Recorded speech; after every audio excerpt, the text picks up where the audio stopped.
Brick ফিল্ডে গেলে দেখবো ইট বানানোর কিছু ফর্মা আছে, অথবা যারা রিং বানায়, টয়লেটের রিং বানায়, দেখবেন রিং বানানোর কিছু ফর্মা আছে। আবার সিমেন্টের পালা বানায়, খুঁটি বানায়, ওই খুঁটিরও কিছু কি আছে, ফর্মা আছে। ওই ফর্মার ভিতরে যদি পড়ে এটা ইট, আর যদি ফর্মা মতো না হয় এটা ইট হয় না, এটা রিজেক্ট মাল, এটাকে বাতিল বলে ফেলে দেয়। পৃথিবীর সব মানুষের আদর্শের জন্য, উত্তম আদর্শ খুঁজে পাওয়ার জন্য আল্লাহ তাআলা একটা ফর্মা দিলেন, আর এই ফর্মাটা হচ্ছে মুহাম্মদ সাল্লাল্লাহু আলাইহি ওয়াসাল্লামের আদর্শ। সুবহানাল্লাহ। এটা কেমনে বুঝলেন? আল্লাহ তাআলা কোরআনুল কারীমে সূরা আহজাবের 21 নম্বর আয়াতে বলছেন, লাকাদ কানা লাকুম ফি রাসূলিল্লাহি উসওয়াতুন হাসানাহ।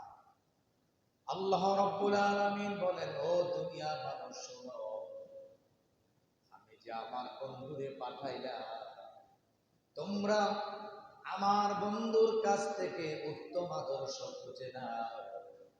যদি তোমরা ভালো আদর্শ পেতে চাও, তাইলে মুহাম্মদ সাল্লাল্লাহু আলাইহি ওয়াসাল্লামের আদর্শের দিকে তাকাও। সুবহানাল্লাহ। তাহলে কার আদর্শের দিকে তাকাও? মুহাম্মদ সাল্লাল্লাহু। কারণ আপনি পৃথিবীতে মানুষের কেউ যদি কোনো মানুষের আদর্শকে ফলো করে, ওই জীবনের মানুষের আদর্শের মধ্যে বড় খারাপ জিনিসও পাওয়া যায়, কিন্তু মুহাম্মদ সাল্লাল্লাহু আলাইহি ওয়াসাল্লামের আদর্শের মধ্যে বিন্দু পরিমাণও খারাপ নাই। আপনি যদি আমাকে ফলো করেন, তাইলে দেখবেন আমার 100% আদর্শের মধ্যে ধরেন 80% আদর্শ ভালো, কিন্তু 20% আদর্শ আমার খারাপ। এভাবে যদি পীর সাহেবের আদর্শ দিকে তাকান, তাইলে দেখবেন পীর সাহেবের 80% ভালো, 20% খারাপ। একটা মানুষও পৃথিবীতে খুঁজে পাবেন না যে তার আদর্শ 100% ভালো। আপনি আমাকে দেখলে মনে হবে অনেক ভালো মানুষ, কিন্তু এমনও হতে পারে আমি অন্যের জমি ফসল করে খাই, আমি অন্যের জায়গা দখল করে খাই। আমার দেখলে মনে হবে আমার চাইতে ভালো মানুষ পৃথিবীতে নাই। এমনও হতে পারে আমি দোকানদার কাছ থেকে বাকি নিলে বাকি আর দেই না। আমি এমনও হয়ে যেতে পারে আমার আদর্শ দেখলে মনে হবে আমি বড় ভালো মানুষ, কিন্তু আমার মুখ খারাপ, আমি মানুষকে গালমন্দ করি, মানুষকে নিয়ে মন্তব্য করি, আমার মুখ এমন ভাবে চলে, একটা পাগল যেভাবে কথা বলে আমি এভাবে কথা বলি। এর মানে হচ্ছে আমার আদর্শ দেখে আদর্শ নিলে আপনার ঝামেলা হয়ে যাবে। এজন্য আল্লাহ মাপকাঠি দিয়া দিলেন, ফরমা দিয়া দিলেন, দুনিয়ার মানুষ আদর্শ শিখতে চাও, তাইলে মুহাম্মদ সাল্লাল্লাহু আলাইহি ওয়াসাল্লামের আদর্শ থেকে তুমি আদর্শ শিখো। সুবহানাল্লাহ। আবার বলেন, তাহলে আদর্শ শিখবো কার আদর্শ থেকে? সবাই বলেন। আপনি বলেন, আমি হোসেন ভাই কোন দিন টাকা দিচ্ছেন? আদর্শ কার থেকে শিখবেন? কথা কয়, কার থেকে শিখবেন? আসেননি মসজিদ। আদর্শ কার কাছ থেকে শিখবেন? মুহাম্মদ সাল্লাল্লাহু আলাইহি সাল্লামের কাছ থেকে শিখতে হবে। আদর্শ আমার কাছ থেকে শেখা যাবে না, আদর্শ কোনো ব্যক্তির কাছ থেকে শেখা যাবে না, কারোর আদর্শ বাস্তবায়ন করা যাবে না। আদর্শ যদি বাস্তবায়ন করা লাগে, করতে হবে মুহাম্মদ সাল্লাল্লাহু আলাইহি ওয়াসাল্লাম।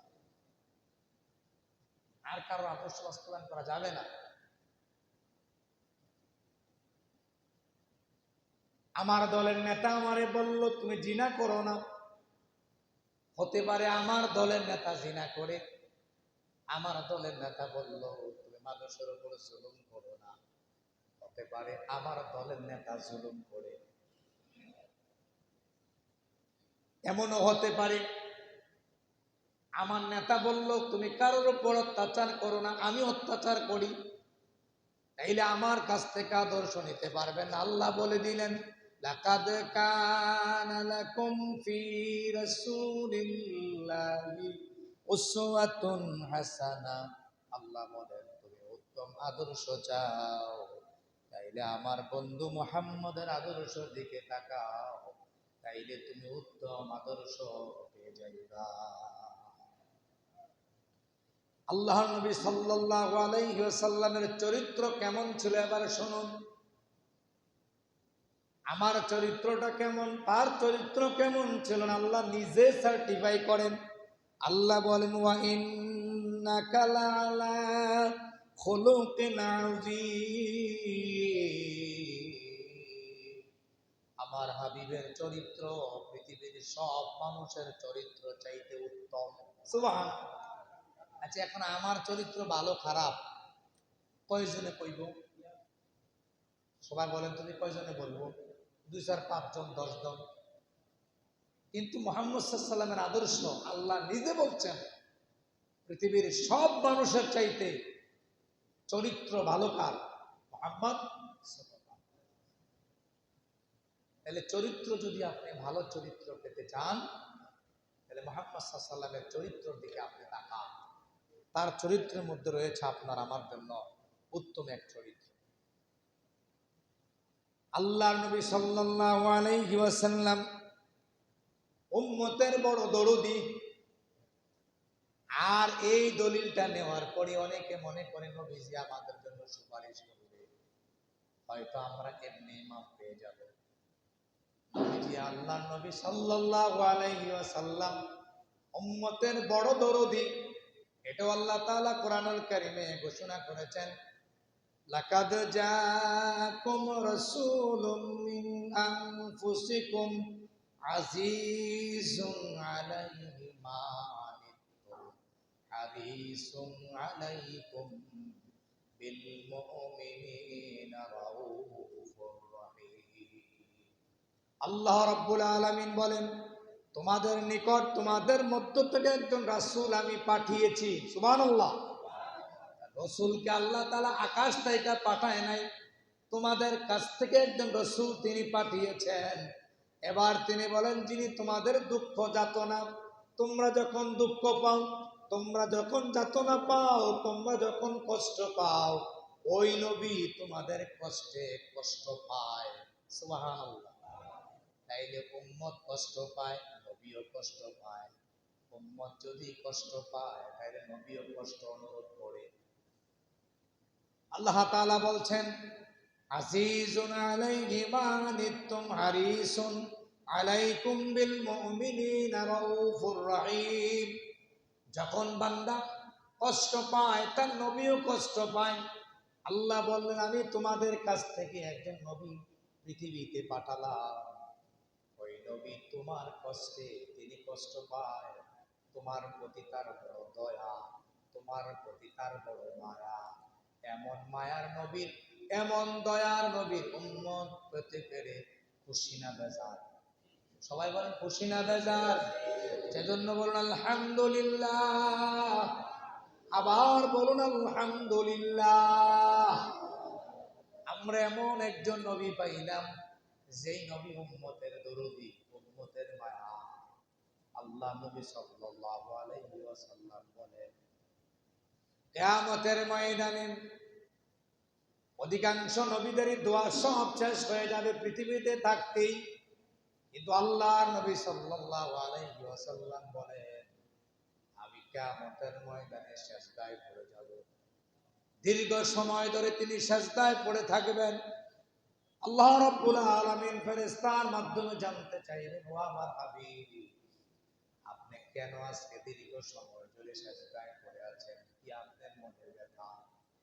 তিনি বলবেন আমি দেখতে পাচ্ছি আমার সকল উম্মতদেরকে, অধিকাংশ উম্মতদেরকে জাহান্নামে নিয়ে যাওয়া হচ্ছে, আমি আজকে ব্যথায় ব্যথায় কাঁদতেছি। আল্লাহর নবীকে বলা হবে হাবিব, আপনার যে উম্মতদেরকে আপনি ভালোবাসেন, যে উম্মতদেরকে আপনি জান্নাতে নিতে চান, তাদেরকে এখান থেকে বেছে বেছে জান্নাতে নিয়ে যান। এ কথা বলার পর আল্লাহর নবী মাথা উঠাবেন। মাথা উঠিয়ে এবার তিনি তার উম্মতদেরকে জান্নাতে নিতে থাকবেন। একটা সময়ে উম্মত এবং তার মাঝখানে একটা দেয়াল পড়ে যাবে, একটা আড়াল পড়ে যাবে, একটা পর্দা পড়ে যাবে। আল্লাহ নবী সাল্লাল্লাহু আলাইহি ওয়াসাল্লাম বললেন, রব্বুল আলামিন, তারা আমার উম্মত, আমি তাদেরকে চিনি, তারাও আমাকে চিনে। আজকের দিনে আমি আমার উম্মতদেরকে জান্নাতে নিয়ে যাব, কেন আমার এবং তার মাঝখানে পর্দা পড়ে গেল, কেন বাধা হয়ে গেল, আমার জানতে বড় ইচ্ছে হয়। আল্লাহর নবী সাল্লাল্লাহু আলাইহি ওয়াসাল্লামের প্রশ্নের জবাবে আল্লাহ তাআলা জানায়া দিবেন, হাবিব, আপনি পৃথিবী থেকে চলে আসার পরে আপনার আদর্শ চরিত্র তারা মানে নাই। তারা নতুনত্ব চিন্তা করেছে, নতুন কাজ করেছে, কাউকে কোনো জিনিস থেকে এমন করেছে, তারা তাদের নিজেরটাকে প্রাধান্য দিয়েছে, অন্যকে প্রাধান্য দেয় নাই, আপনার বিধানকে উলট পালট করেছে। এজন্য আজকের দিনে আপনার এবং উম্মতের মাঝখানে একটা দেয়াল পড়ে গেল। নাউজুবিল্লাহ। দেয়াল যদি পড়ে যায় আপনার এবং আমার নবী, কুল কায়নাতের নবী, সরকারে দো আলম নবী আমার ইচ্ছা করলেও আপনাকে আমাকে জান্নাত দিতে পারবেন না। তাইলে বুঝতে হবে নবীর উম্মত হতে হবে। নবীর উম্মত হওয়ার জন্য নবী যা কাজ করেছে তা করতে হবে। নবীর উম্মত যদি আপনি না হন, নবীর উম্মত হওয়ার জন্য যে কাজগুলো করা, সে কাজগুলো যদি আপনি না করেন, তাইলে আপনার জন্য জান্নাত নয়, আপনার জন্য জাহান্নাম অবধারিত হয়ে যাবে। নাউজুবিল্লাহ। এখন আমরা তো আশায় বসে আছি নবী আমরা সুপারিশ করে জান্নাতে দিব, ঠিক না? জোরে কর, আশায় বসে আছি না আমরা? কিন্তু আমি তো একবারও খেয়াল করি না আমি যে নবীর উম্মত, আমার চরিত্রটা নবীর উম্মতের মতন। আমি কি একবার খেয়াল করছি? আমি তো খেয়াল করি না। আমি তো মানুষকে হাঁটতে হাঁটতে গাইল যাই, কথা কয় না, আসেনি? আমি বইলে গাইল যাই, শুইলে গাইল যাই, কি কই না কই। আসলে আমরা সত্যিকার অর্থে বলেন, আমাদের কথাবার্তার কি কোনো ব্যালেন্স আছে? চলারও ব্যালেন্স নাই, খাওয়ারও ব্যালেন্স নাই, উঠারও ব্যালেন্স নাই, আটার ব্যালেন্স নাই, কথার ব্যালেন্স নাই। আল্লাহ যদি দয়া করে মাফ না করে, আমার মন কয় এটা পুরো বড় কঠিন। আল্লাহর কাছে এজন্য কায়মানো রাখতে দোয়া। দেখতে দেখতে দাড়িগুলো পেকে গেল। আমার কাছে এখনো মনে হয় কিছুদিন আগে না স্কুলে গিয়েছি, মাদ্রাসায় গিয়েছি, কিছুদিন আগে না মনে হলো বিয়ে করেছি, এখন ছেলে মেয়ে বড় হয়ে গেল। দেখতে দেখতে দিনগুলো জীবন থেকে চলে গেল। আমার দাড়ি পাকলো, চুল পাকলো, সব পরিবর্তন হলো, ভ্রুর পরিবর্তন হলো, চেহারার পরিবর্তন হলো। আমি যখন টকবকে যুবক, তখন আমাকে দেখতে আরো স্মার্ট দেখা গেছে। আমার চলন বলন কত চমৎকার ছিল। শুধু কিছু সময়ের ব্যবধানে নিজের দেহের দিকে তাকান, করো পরিবর্তন হয়েছে। আপনি যদি আপনার দেহের দিকে তাকান, আমি যদি আমার দেহের দিকে তাকাই, তাইলে দেখতে পাবেন কত পরিবর্তন, কত পরিবর্তন, কত পরিবর্তন। এখন থেকে 20 বছর আগের ছবির দিকে তাকালে মনে হয় এটা আমি না, এটা আমি না। আমার বড় মেয়েটার বয়স 14-15 বছর। আর ছোটবেলার কিছু ছবি রয়েছে আমাদের কাছে, সে মাঝে মধ্যে দেখছি ছবিগুলো তাকায় আর হাসে। আমি বুঝি এমন ছিলাম, আমি বুঝি এমন ছিলাম। এখানে যারা আছেন, দাড়ির মুছ, ভ্রু এখন পেকে গেছে, বৃদ্ধ হয়ে গেছেন।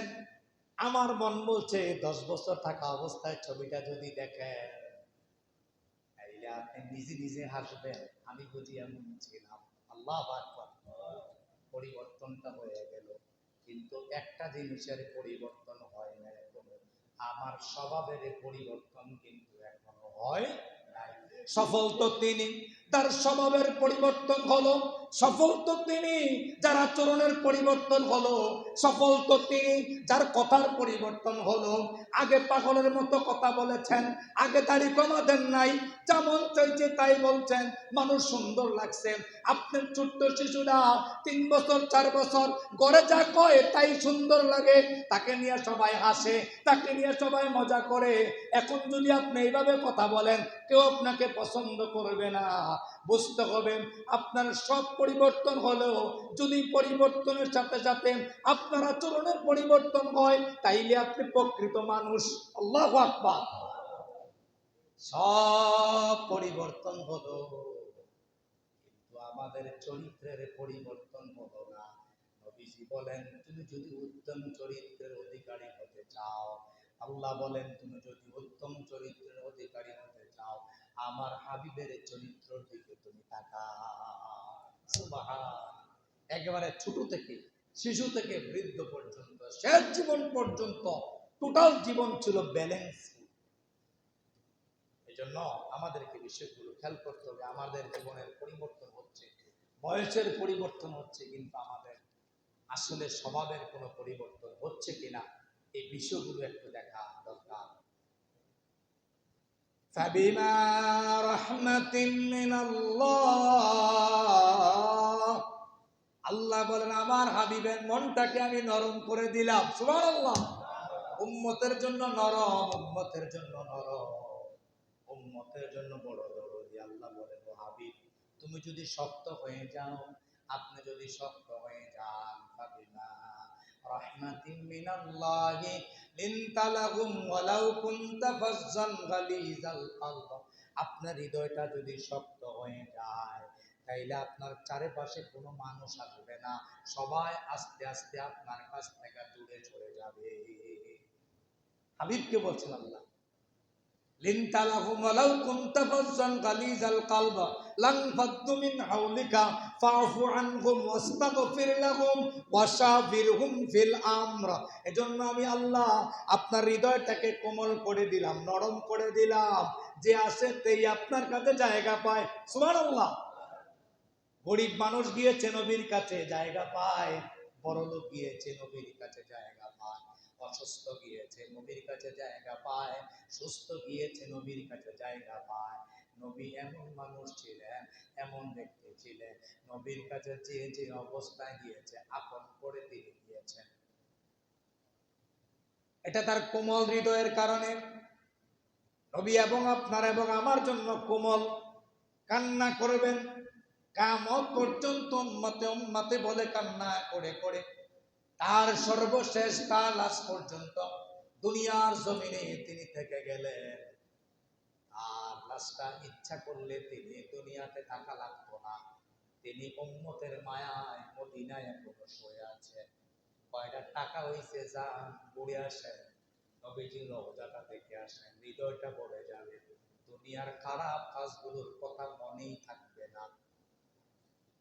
যদি কেউ খালিস নিয়তে নবী পাকের সাল্লাল্লাহু আলাইহি ওয়াসাল্লামের রওজার সামনে গিয়া যদি একটা সালাম দেয়, নবীজি বলেন আমি নবী, তুমি আমি জীবিত থাকা অবস্থায় সালাম দিলে আমি নবী যেভাবে উম্মত নিতাম, আমি নবী তুমি যখন আমার কবরের পাশে এসে সালাম দাও, আমি নবী সেভাবে তোমার সালামের উত্তর দিয়া দে।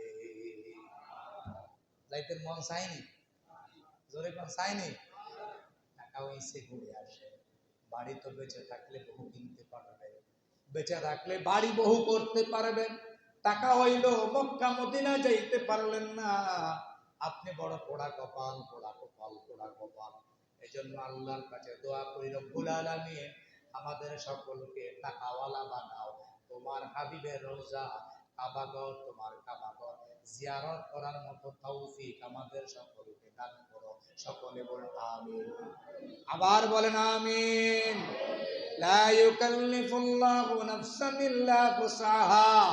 আল্লাহ বলেন ও আমার বান্দারা শোনো, আমি তোমাদেরকে এমন কোন বোঝা দেই নাই যা তুমি মানতে পারবা না, তোমারে আমি এমন বোঝা দিয়েছি তুমি মানতে পারবা শুধু তোমার একটু ইচ্ছার অভাব। কিসের অভাব? শুধু ইচ্ছা করেন হয়ে যাবে, শুধু একটা সিদ্ধান্ত নেন হয়ে গেছে। আপনি আজ থেকে সিদ্ধান্ত নেন আপনি এই কাজগুলো করবেন, দেখবেন অটোমেটিক্যালি এই কাজগুলো আপনার জীবনে উঠে গেছে। আপনার জীবনে একটা কাজও দেখবেন বাকি থাকবে না ইনশাআল্লাহ। শুধু একটু ইচ্ছা দরকার। এবার আসুন আমার আপনার নবীকে কিভাবে আল্লাহ বাছাই করেছেন। তিলকার রাসূল ফাদ্দালনা বা'দুহুম আলা বা'দিন। আল্লাহ বলেন আমি সব নবী রাসূলদের মধ্যে কিছু নবী রাসূলদেরকে শ্রেষ্ঠত্ব দান করেছি।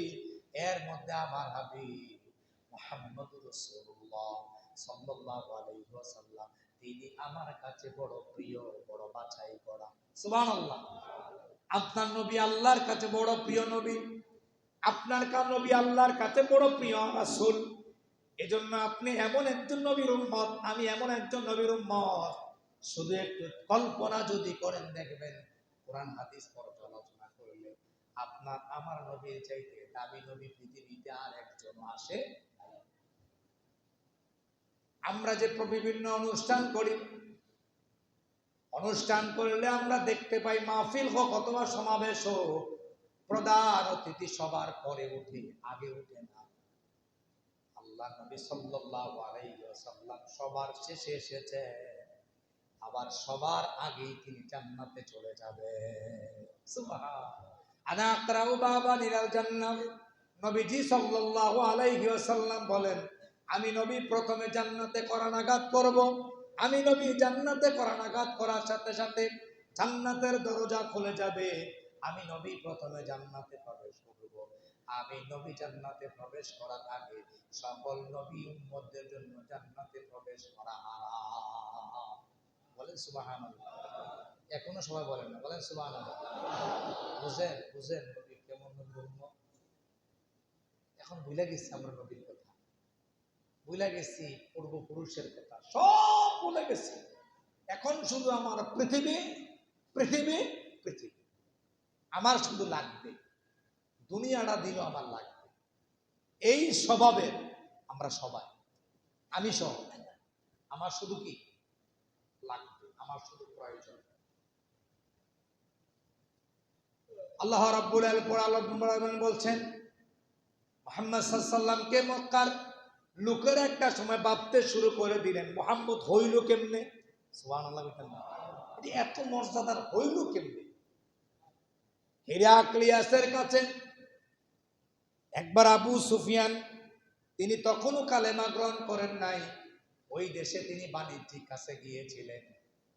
তিনি একটা সময়ে তার কাছে হিরাক্লিয়াসের কাছে মুহাম্মদ সাল্লাল্লাহু আলাইহি ওয়াসাল্লাম একটা চিঠি গেল। চিঠিতে তিনি দ্বীনের দাওয়াত দিলেন, তুমি কালেমা পড়ো। এবার হিরাক্লিয়াস জানতে চাইলেন মক্কা থেকে একটা বণিক দল এসেছে আমাদের দেশে, ওই বণিক দলদেরকে ডাকো, তাদের কাছ থেকে আমি জানতে চাইব মুহাম্মদ কেমন। এবার তাদেরকে ডাকা হলো, বলা হলো তোমাদের দলের লিডারকে, বলা হলো আবু সুফিয়ান। আবু সুফিয়ানকে লক্ষ্য করে বলল তুমি একটা কথা মিথ্যা বলবা না, যদি তুমি মিথ্যা বলো তাইলে তোমাকে কিন্তু অ্যারেস্ট করে এখানে জেলখানায় বন্দী করা হবে। তখনও আবু সুফিয়ান কালেমা গ্রহণ করে নাই। এবার তাকে একে একে প্রশ্ন করছেন, তিনি উত্তর দিলেন, সব উত্তর দিলেন, সত্য উত্তর। সুবহানাল্লাহ। একটু পরে আবু সুফিয়ানের লোকেরা ধরল মুহাম্মদের এত বিরোধিতা তুমি করো, কিন্তু মুহাম্মদ সম্পর্কে যখন জিজ্ঞাসা করলো তার চরিত্র কেমন, তুমি বললা উত্তম, তার আদর্শ কেমন, উত্তম, তিনি সকল দিক থেকে কেমন, এমন, সব উত্তর তুমি সব সত্য সত্য দিয়ে দিলা, কারণটা কি? এবার আবু সুফিয়ান বলে আমি মুহাম্মদের ব্যাপারে সত্য কথা বলবো না, কি করব? মিথ্যা বলতে চেষ্টা করেছিলাম, লজ্জায় আমার মাথাটা ভেঙে আসছে। আল্লাহু আকবার। মুহাম্মদ এত সুন্দর চরিত্রের অধিকারী, এত আদর্শবান সুপুরুষ মানুষ মক্কাতে কোনোদিন আসে নাই, কোনোদিন আসবেও না। এমন একজন মানুষ সম্পর্কে মন্তব্য করতে আমার মাথা উঁচু হয়ে আসছে, আমার চক্ষুগুলো ভেঙে আসছে। আমি বহু চেষ্টা করেছি মুহাম্মদ সাল্লাল্লাহু আলাইহি ওয়াসাল্লাম সম্পর্কে একটা মিথ্যা কথা আমি বলতে পারলাম না। আল্লাহু আকবার। তখনও কালেমা পড়ে নাই, আর এখন মুসলমান। একটু ব্যাগতি ঘটলেই মানুষকে গালাগালি শুরু করে দেয়, মানুষ নিয়ে মন্তব্য শুরু করে দেয়। সমাজে এমন লোক আছে নাকি নাই? আছে নাকি নাই? আমার মন চাইছে আপনাকে আমি মাফ করে দিব, কেন মাফ করলাম এটাও সমস্যা। আমরা কিছুদিন আগে দেখেছি ফেসবুকে ডাক্তার শফিকুর রহমান কেন বলল আমরা সবাইকে মাফ করে দিলাম, ভিকটিম যারা যারা ভিকটিম যারা অপরাধ করেছে ব্যক্তিগত মামলা হবে আমরা সহযোগিতা করব। কি চমৎকার উত্তর তিনি দিয়ে দিলেন, আমরা রাষ্ট্রীয়ভাবে কোনো গণ্ডগোল তৈরি করতে চাই না। এটা কেন বললো? এটাও সমস্যা, এটাও গালমন্দের কারণ। এর মানে বুঝতে হবে আপনার এবং আমার ব্রেন মস্তিষ্ক দুর্বল হয়ে গেছে। আল্লাহ নবীর সাহাবীরা যখন রাতে ঘুমাতে যাইতেন সব মানুষদেরকে ক্ষমা করে দিতেন। সুবহানাল্লাহ। ক্ষমা করে দেওয়া উত্তম গুণ। আমরা এখন মন্তব্য করতে দেরি করি না। আর আবু সুফিয়ান কালেমা গ্রহণ করে নাই, মুসলমানও হয় নাই, বিশ্ব নবী সম্পর্কে একটা মন্তব্য করলেন না। বুঝেন? কিছু প্রশ্ন করেন বিবেক। আমাকে আপনি মেরেছেন, আমার পক্ষ থেকে আপনার বিরুদ্ধে অ্যাকশন যাবে, এটা লজিক। এখন আমাকে মারলেন, আমি বিচ্ছিন না করলে সবাই মিলে আপনার বিরুদ্ধে বিচ্ছিন শুরু করে দিল, বুঝতে হবে এটা লজিক না, এটা লজিক না।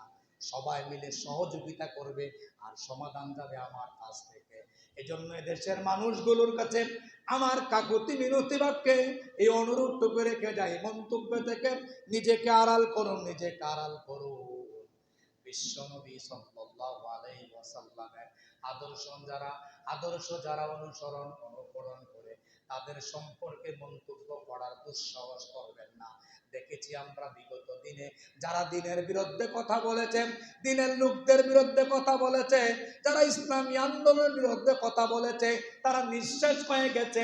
আপনি আমি যদি এই ধরনের খারাপ কাজের সাথে লেলিয়ে পড়ি, আপনি আমি যদি এমন হয়ে যাই অপরাধকে অপরাধ মনে না করি, যা মন চাই তাই বলতে থাকলাম, বুঝতে হবে আমার অপরাধ আমাকে ছাড়বে না, আমার অপরাধ একদিন আমাকে ধরে ফেলবে। আল্লাহ নবী সাল্লাল্লাহু আলাইহি ওয়াসাল্লাম সম্পর্কে মক্কার লোকেরা মন্তব্য করলো তিনি একজন কবি। তিনি কেমনে হইলেন এত উত্তম, কেমনে এত ভালো মানুষ হইল? নিঃসন্দেহে তিনি কবি, কবিতা জানে, তিনি কাব্য জানে, কাব্যগ্রন্থ কবিতা দিয়ে মানুষকে মন বোঝায়। আল্লাহ এটারও জবাব দিয়ে দিলেন, আমার হাবিব, আমার বন্ধু কবি না, আমি তারে গুলি কইরা পৃথিবীতে পাঠাইছি। সুবহানাল্লাহ।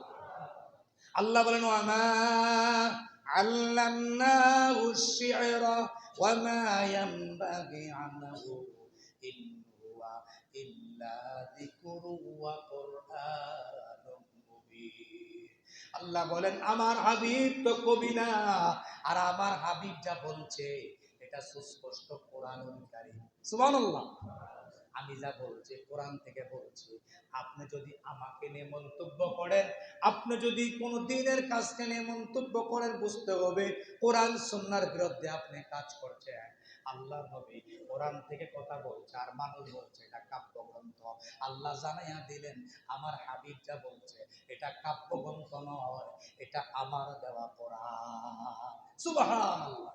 তোমার ভালো লাগুক আর না লাগুক, এই জমিনে দিন কায়েম করার জন্য, এই জমিনে দিন প্রতিষ্ঠা হওয়ার জন্য যা করা দরকার তাই করতে হবে। আপনার ভালো লাগলো কি লাগলো না এই নিয়ে মাথা ব্যথা নাই, এই নিয়ে মাথা ব্যথা করা ঠিক হবে না। এবার হাবিব বললেন, যদি আল্লাহ তাআলা বললেন যদি তোমরা মাফ পেতে চাও, যদি তোমরা ক্ষমা পেতে চাও, যদি তোমরা ভালোভাবে আমার জান্নাতে যেতে চাও, তাইলে আমি আমার হাবিবকে যা দিয়া পাঠালাম আমার হাবিবের সব কথাগুলো তোমরা অনুসরণ করো। সুবহানাল্লাহ। কি করো? অনুসরণ করো। কুল ইন কুনতুম তুহিব্বুনাল্লাহ ফাত্তাবিউনি ইউহিব্বুকুমুল্লাহ ওয়া ইয়াগফির লাকুম যুনুবাকুম ওয়াল্লাহু গফুরুর রহিম। আল্লাহ রাব্বুল আলামিন বলেন, কুল ইন কুনতুম তুহিব্বুনাল্লাহ, হাবিব আপনার উম্মতদেরকে বলে দেন তারা যদি আমি আল্লাহকে পেতে চায়। কাকে পেতে চায়? সবাই বলেন কাকে? আমরা কি আল্লাহকে পেতে চাই? জোরে কোন আমরা কি আল্লাহকে পেতে চাই? যদি আল্লাহকে পেতে চান তুহিব্বুনাল্লাহ, আল্লাহকে যদি ভালোবাসতে চায়, আল্লাহকে যদি পেতে চায়, আপনি যদি আল্লাহকে পেতে চান, বহুবার ভেবেছেন আল্লাহ আপনার কিভাবে আপন করতে পারেন, আল্লাহকে আপন করার রাস্তা কোনটা, কোন রাস্তায় গেলে আল্লাহ আপনার আপন হবে। এবার আল্লাহ হাবিবের মাধ্যমে বলে দিয়েছেন, তাদেরকে বলে দেন ফাত্তাবিউনি, তুমি রাসূলের জন্য তারা অনুসরণ করে। সুবহানাল্লাহ। কার অনুসরণ করতে হবে বলেন, সবাই বলেন। রাসূলের অনুসরণ করা। রাসূলের ভালোবাসার কথা বলা হয় নাই। এদেশের অনেক লোক আছে যারা এই জায়গাতে ভুল অর্থ বুঝে রাসূলের ভালোবাসার কথা বলে। এখানে রাসূলের ভালোবাসার কথা বলা হয় নাই। ফাত্তাবিউনি কথার অর্থ হলো অনুসরণ করা, অনুকরণ করা।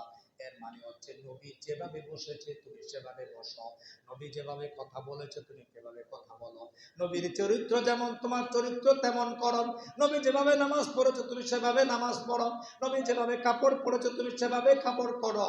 এর নাম হচ্ছে ফাত্তাবিউনি, নবীকে অনুসরণ করা। আল্লাহ বলে তুমি যদি আমি আল্লাহরে পেতে চাও তাইলে নবীর অনুসরণ করো। সুবহানাল্লাহ। তাহলে অনুসরণ করতে হবে কার? রাসূলের। কার অনুসরণ করতে হবে? রাসূলের কথার বাইরে চলা যাবে না। এবার আপনি আপনি মিলাবেন, নিজে নিজের সঙ্গে মিলান। আমার চলন বলন নবীজির সাথে মিল আছে কিনা, আমার কথাবার্তা নবীজির সাথে মিল আছে কিনা, আমার কাজকর্ম নবীজির সাথে মিল আছে কিনা। এমন নবীর উম্মত আপনি পাইলে যেই নবীর শুধু অনুসরণ করলে আল্লাহর প্রিয় বান্দা হওয়া যায়। কার বান্দা হওয়া যায়? আল্লাহর প্রিয় বান্দা হওয়া যায়। এজন্য নবীর ভালোবাসা দিয়ে নিজের জীবনটাকে গড়ে নিতে হবে, নিজের জীবনটাকে সাজিয়ে নিতে হবে। নবীর ভালোবাসা ছাড়া আপনি আল্লাহ জান্নাতে যাওয়ার কোনো সুযোগ নাই। এরপর আল্লাহ তাআলা বলেন ওয়াগফির লাকুম যুনুবাকুম, তোমার জীবনের অপরাধগুলোকে মাফ করে দেওয়া হবে। সুবহানাল্লাহ। গুনাহ আছে না আমাদের? গুনাহ আসেনি? নাই? কেউ আসেননি এমন যে আমার গুনাহ নাই? সবার আছে। সবার গুনাহ থাকলে মাফ পাওয়া দরকার আসেনি? আল্লাহ বলেন তুমি হাবিবকে যদি কেউ অনুসরণ করে আমি আল্লাহর ভালোবাসার পাত্র হয়, ওয়াগফির লাকুম, আমি আল্লাহ তার জিন্দেগীর গুনাহগুলি মাফ করে দেন। এই যে এখনো সুবহানাল্লাহ কইছেন, গুনাহগুলো মাফ করাইতে চান, তাহলে নবীজির কি করতে হবে? অনুসরণ। ওয়াগফির লাকুম যুনুবাকুম, আল্লাহ বলেন আমি তাকে ক্ষমা করে দিব, তার অপরাধগুলো অন্যায়গুলো যা ক্ষমা করেছে সব ক্ষমা করে দিব। আল্লাহু গফুরুর রহিম, আল্লাহ বলেন আমি বড় দয়াবান, আমি বড় ক্ষমাশীল, আমার চাইতে বেশি ক্ষমা করার কেউ পৃথিবীতে নাই। সবচাইতে ক্ষমা করতে পারেন কে? পৃথিবীর মানুষ শিক্ষা গ্রহণ করেন ক্ষমা কিভাবে করতে হয়। পৃথিবীর মানুষ ছোট্ট একটা বিষয় নিয়ে লাগলে 10 বছর 20 বছর ক্ষমা করতে চায় না। আর আল্লাহ বলেন বান্দা তুমি তাওবা করো, আমার কাছে চাও, চাইতে দেরি হবে, আমি আল্লাহ ক্ষমা করতে দেরি করব না। আল্লাহু আকবার। তাইলে সবচেয়ে বড় ক্ষমাশীল কে? আল্লাহ চাইতে বড় ক্ষমাশীল আর কেউ নাই। বড় অন্যায় করেছেন, অপরাধ করেছেন, এই অপরাধের কথা কেউ জানে না, এই অন্যায়ের কথা কেউ জানে না, কিন্তু আল্লাহ তো জানেন। আল্লাহ বলেন তুমি আমার কাছে ক্ষমা চাও, আমার কাছে মাফ চাও, আমি আল্লাহ মাফ করে দিব। শুধু একটু মাফ চাওয়া দরকার, ক্ষমা চাওয়া দরকার। আল্লাহর কাছে কায়ামান বাক্যে আজকের এই আলোচনা থেকে রব্বুল আলামিনের কাছে দোয়া করছি, রব্বুল আলামিন আমাদের সকলের জিন্দেগীর গুনাহগুলি মাফ করে দাও। সকলে বলেন আমিন। আল্লাহ তাআলা জানিয়ে দিলেন তোমার জিন্দেগীর ক্ষমা করে দিব। নবীজির চরিত্র সম্পর্কে আর একটু শুনুন। আল্লাহ নবী সাল্লাল্লাহু আলাইহি ওয়াসাল্লাম তিনি একদিন বললেন ও পৃথিবীর ও আমার উম্মতরা শোনো, সকল উম্মতরা এবার কিংকর্তব্য বিমূঢ় হয়ে আল্লাহ নবীর দিকে তাকায় রইলেন।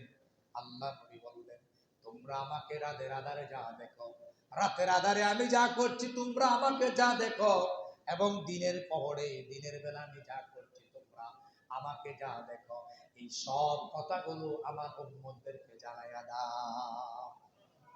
পৃথিবীতে একটা নেতা খুঁজে পাবেন যে নেতার রাতে যা করে দিনে যা করে মানুষের কাছে বলা যাবে? কথা বলেন, বলা যাবে? আপনার চরিত্রের দিকে তাকান, রাতে যা করেন দিনে যা করেন, গোপনে যা করেন প্রকাশ্যে যা করেন, মানুষের কাছে বলা যাবে কিনা? নবীজিদের তৈর কণ্ঠে জানাইয়া দিলেন আমি রাতের আধারে যা করি, দিনের পরে যা করি, আমি গোপনে যা করি, প্রকাশ্যে যা করি, সব কথাগুলো আমার উম্মতদেরকে জানাইয়া দাও।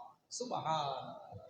তাইলে চরিত্রের দিক থেকে কত মজবুত হলে তিনি এই কথাগুলো বলতে পারেন, একটু ভেবে দেখেছেন? তাহলে নেতা যদি কাউকে মানাই লাগে, এমন লোককে নেতা মানানো দরকার, এমন লোককে নেতা মানা দরকার যেই নেতার চরিত্রের ভিতরে বিন্দু পরিমাণ কোনো দাগ, কথা বলে না কেন, বিন্দু পরিমাণ কি নাই, কোনো দাগ নাই। তাহলে মুহাম্মদ সাল্লাল্লাহু আলাইহি ওয়াসাল্লামের চাইতে পৃথিবীতে আর কোনো বড় নেতা থাকতে পারে না।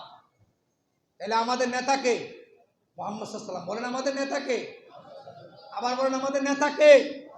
একজন নেতাকে মেনে চলুন, পৃথিবীতে শান্তি পয়দা হয়ে যাবে। পৃথিবীর মানুষকে নেতা মানবেন, যাকে নেতা মানবেন তার চরিত্রের মধ্যে কলঙ্ক রয়েছে। এজন্য নেতা যদি মানাই লাগে, আদর্শিক নেতা হিসাবে বিশ্ব নবীর চাইতে ভালো নেতা পৃথিবীতে আর আপনি একজনও পাবেন না। এজন্য আমরা স্লোগান বলি, আমার নেতা তোমার নেতা বিশ্ব নবী মুস্তফা। আমার নেতা তোমার নেতা বিশ্ব নবী মুস্তফা। আমরা মুহাম্মদ সাল্লাল্লাহু আলাইহি ওয়াসাল্লামকে ছাড়া আর কাউকে নেতা মানি না, মানি না, মানি না এবং মানি। আমরা তাকেই নেতা হিসেবে মেনেছি, তার আদর্শই পৃথিবীতে আমরা বাস্তবায়ন করব, আজ হোক কাল হোক। এটাই ইমানদারের দাবি হবে যে আমার নবীর আদর্শ যতদিন পর্যন্ত এ জমিনে বাস্তবায়ন না হবে, ততদিন পর্যন্ত আমরা শান্ত হব না, ক্লান্ত হব না, পরিশ্রান্ত হব না। আমরা শেষ পর্যন্ত বিশ্ব নবীর চরিত্রকে এই পৃথিবীতে বাস্তবায়ন করে ছাড়বই, ছাড়বই, ছাড়বই ইনশাআল্লাহ। এটাই হওয়া দরকার আমাদের স্লোগান। কিন্তু আজকে আমরা বিভিন্ন নেতার পিছনে ঘুরতে ঘুরতে আমাদের চরিত্র বাজে হয়ে গেছে। আমাদের চরিত্র বলতে এখন নাই বললেই চলে। এই জন্য আমাদেরকে বিষয়গুলো খেয়াল করতে হবে। আল্লাহর নবী সাল্লাল্লাহু আলাইহি ওয়াসাল্লামের সাহাবীরা আম্মা জান আয়েশা সিদ্দিকা রাদিয়াল্লাহু তাআলা আনহাকে বললেন, ও আয়েশা, আল্লাহর নবীর চরিত্র কেমন ছিল? এবার আয়েশা সিদ্দিকা রাদিয়াল্লাহু তাআলা আনহা বলেন, তোমরা কি কোরআন পড়ো না? তোমরা কি কোরআন দেখে দেখে পড়ো না, বুঝে বুঝে পড়ো না? সাহাবীরা উত্তর দিলেন, ইয়া রাসূলুল্লাহ, আমরা, ও আয়েশা, আমরা দেখে দেখে বুঝে বুঝে কোরআন পড়ছি। এবার আয়েশা সিদ্দিকা রাদিয়াল্লাহু তাআলা আনহা বললেন, বিশ্ব নবীর চরিত্র 30 পারা কোরআনে যা আছে গোটা কোরআনুল কারীম। সুবহানাল্লাহ। তাহলে বিশ্ব নবীর চরিত্রটা এমন একটা চরিত্র, কোরআন শরীফে যা আছে, যেভাবে চেয়েছেন আল্লাহ নবীর চরিত্রটা ঠিক তেমনি হুবহু তিনি উপস্থাপন করেছেন। সকল জাতির জন্য আল্লাহ নবী রাহমাতাল লিল আলামিন। ওয়া মা আরসালনাকা ইল্লা রাহমাতাল লিল আলামিন। আল্লাহর নবী পৃথিবীর সব মানুষ, পশু পাখি সকলের জন্য তিনি রহমত হিসাবে পৃথিবীতে প্রেরণ হয়েছেন। আমরা সকলেই ইতিমধ্যে প্রমাণিত হলো আল্লাহ নবী চরিত্রের দিকে শ্রেষ্ঠ চরিত্র ছিল। এবার তিনি সব মানুষের জন্য রহমত। সুবহানাল্লাহ। পশু পাখির জন্য রহমত, আমাদের জন্য রহমত কেমনে হলো? কত জুমা আমি আলোচনা করেছি। কোরআন শিখেছেন, মানুষ হয়েছেন। কোরআন বুঝেছেন, মানুষ হয়েছেন। কোরআন ধরেছেন, মানুষ হয়েছেন। কোরআন বুঝেন না, মানুষ হতে পারেন নাই। কোরআন শিখেন নাই, মানুষ হতে পারেন নাই। কোরআন মানেন নাই, মানুষ হতে পারেন নাই। গায়ের জোরে মানুষ থাকা সম্ভব নয়। আল্লাহ নিজেই বলে দিয়েছেন, ওয়ারা চতুষ্পদ জন্তু জানোয়ার যারা আমার কোরআন মানলো, আল্লাহ মাহুল বায়ান, কথা বলা শিখলো, কোরআন শিখলো, আমার কথাগুলো মেনে চললো, খালাকাল ইনসান, তারা মানুষ। আল্লাহু আকবার। তাইলে বোঝা গেল আল্লাহ নবী পৃথিবীতে আসার মাধ্যমে, আসার কারণে কোরআন নাজিল হলো, আর কোরআন রহমত হিসাবে আসলো, আমাদেরকে মানুষ বানাইয়া দিলেন। আল্লাহু আকবার। মানুষ হওয়ার জন্য সহজ হয়ে গেল। কোরআন না পাইলে আমরা মানুষ হতে পারতাম না। নবীজি বলেন, পৃথিবীতে যদি কোরআন না আসতো, তাইলে এই পৃথিবীটা একটা পশু পাখির একটা এমন জগৎ হয়ে যাইত, যে জগতে আদর্শ বলতে কোনো কিছু থাকতো না। অনিসলামিক পরিবেশ হয়ে গেল। এজন্য আল্লাহ কোরআন দিয়ে মানুষকে আদর্শ শিখালেন। এবার শোনেন, আল্লাহ নবী সাল্লাল্লাহু আলাইহি ওয়াসাল্লাম একদিন রাস্তা দিয়ে হাঁটছেন, তার সামনে একটি উট দাঁড়ালো।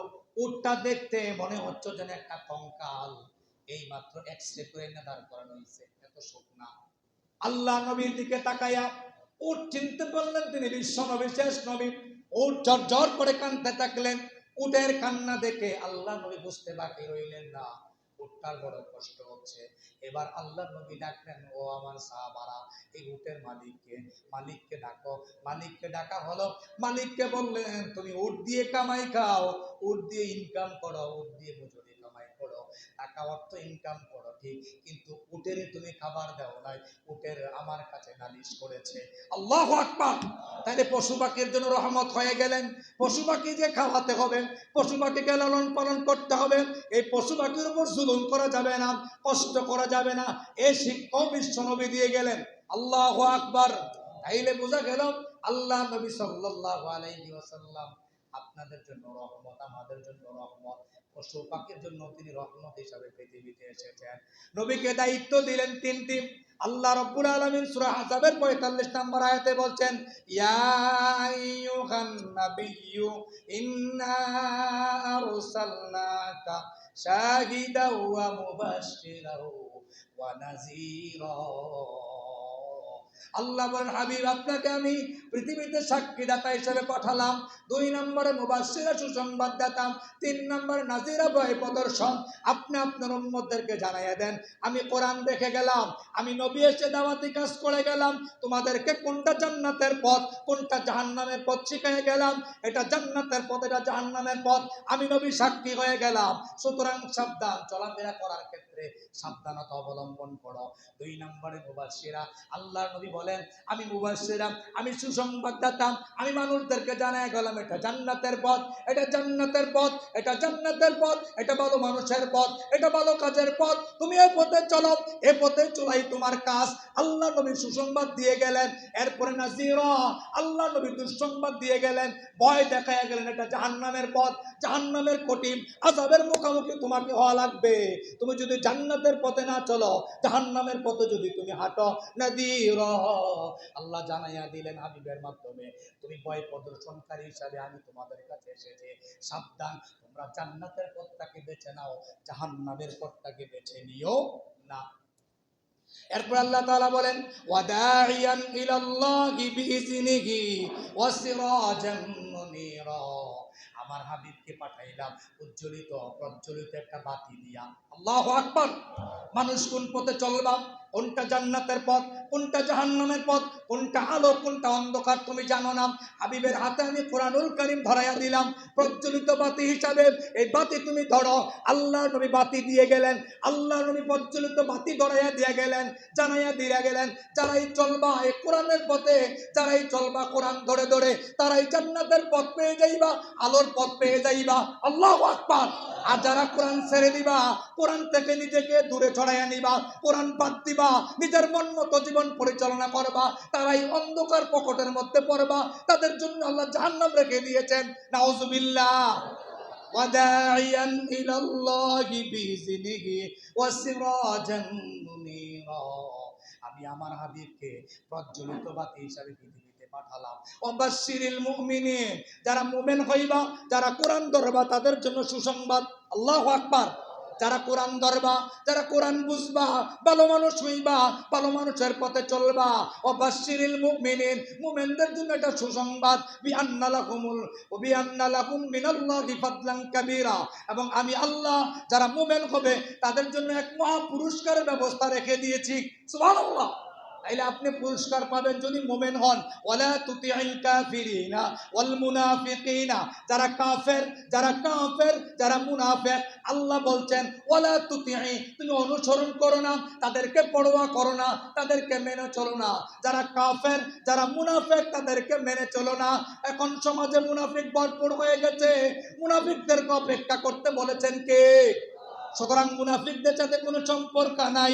আল্লাহ বলেন ওয়াদাহুম ওয়া তাওয়াক্কাল আলাল্লাহ, মুনাফিকদেরকে বাদ দাও, মুনাফিকদের অপেক্ষা করো এবং আল্লাহর